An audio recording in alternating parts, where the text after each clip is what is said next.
કેમ છો ગુજરાત? હર હર મહાદેવ. મિત્રો, આજે મારે વાત કરવી છે તમારી જોડે પૈસા વિશે. પૈસા વિશે આપણે બધાએ એક કથન બહુ પ્રચલિત સાંભળ્યું છે કે પૈસો તો હાથનો મેલ છે. પૈસો કાંઈ એટલી મોટી વસ્તુ નથી. શું ખરેખર તમે પણ પૈસાને હાથનો મેલ જ સમજો છો? આવા ભ્રમમાં જીવતા હોય ને તો આ ભ્રમને છોડી દેજો મિત્ર. કારણ કે તમે જે પૈસાને હાથનો મેલ કહો છો ને મિત્ર, એક પૈસાને લીધે કોઈ એવા ગરીબ મા બાપ હશે ને કે જેના 2થી વધુ સંતાન હશે અને બની શકે કે એ બધા સંતાન ભણવામાં હોશિયાર હોય, કાબેલ હોય, પણ પૈસાના અભાવે એક બાળકને ભણાવવા માટે બીજા બાળકોએ એના સપનાની બલી આપી હશે. પૈસો ન હોવાથી ઘણી વખત મેં એવું જોયું છે કે માણસો ઈલાજ નથી કરાવી શકતા. કોઈ ગંભીર બીમારી હોય ને એનો ઈલાજ પણ નથી કરાવી શકતા. પૈસાના અભાવે માણસોએ એના સપના છોડી દીધા છે. અને તમે એમ કહો છો કે આ પૈસો હાથનો મેલ છે. ના મિત્ર, આ સંપૂર્ણપણે સત્ય નથી. અરે તમે જે પૈસાને હાથનો મેલ કહો છો ને, એ પૈસો કોઈના સપના પૂરા કરી શકે, કોઈનું જીવન ધોરણ ઊંચું લાવી શકે. કોઈ વ્યક્તિ કમાતો હોય ને, ભલે મજૂરી કરતો હોય કે ઓફિસ વર્ક કરતો હોય, ગમે તે કરતો હોય, સવારથી સાંજ એટલો તોડાતો હશે ને એ વ્યક્તિ. શું કામ? શું વિચાર કરતો હશે એ વ્યક્તિ?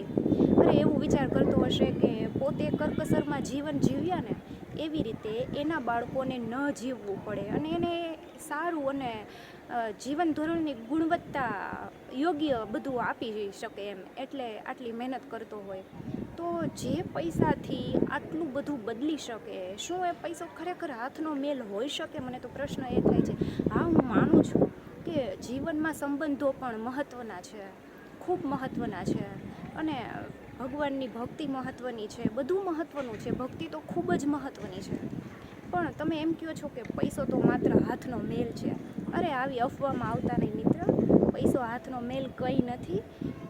પૈસો ખૂબ મહત્ત્વનો છે. એટલે જીવનમાં એટલો પૈસો તો જરૂર કમાજો કે તમે તમારા સપનાઓને ઉડાન આપી શકો, તમારા બાળકોને સારું જીવન ધોરણ આપી શકો, તમારા પરિવારને ખુશ આપી શકો, તમારા જીવનમાં તમે રંગ ભરી શકો. ક્યારેય કોઈ એવી ફાઇનાન્શિયલ ઇમરજન્સી આવી હોય ને તો કોઈની પાસે હાથ ના લંબાવવો પડે. એટલો પૈસો તો જરૂરથી કમાજો. બાકી તો આ વાક્ય તો ઘણી વખત સાંભળ્યું છે કે પૈસો હાથનો મેલ છે. એ તો મિત્રો જેના ઉપર વીતી હોય ને એને ખબર હોય કે હાથનો મેલ છે કે શું છે. જે પૈસો આટલું બધું ચેન્જ કરી શકતો હોય, આટલા બધા ચેન્જીસ લાવી શકતો હોય, શું ખરેખર એ હાથનો મેલ માત્ર હોઈ શકે? ના, એવું તો ન બની શકે. તો જીવનમાં એટલો પૈસો જરૂરથી કમાજો કે તમે તમારા પરિવારને ખુશીઓ આપી શકો. અરે પૈસાથી ખુશીઓ ખરીદી શકાય છે મિત્ર, જરૂરથી ખરીદી શકાય છે. જીવનને તમે ઉડાન આપી શકો, તમે તમારા લક્ષ્ય સુધી પહોંચી શકો. મેં તો એવા ઘણા કેસીસ જોયા છે કે પૈસાને લીધે માણસોએ ગીવઅપ કરી દીધું હોય, ભણવામાં ગીવઅપ કરી દીધું હોય, ઘણા એના શોખ મારી નાખ્યા હોય પૈસાને લીધે. તો આ પૈસાને માત્ર હાથનો મેલ ન કહી શકાય મિત્ર. બસ એટલું જ. હર હર મહાદેવ.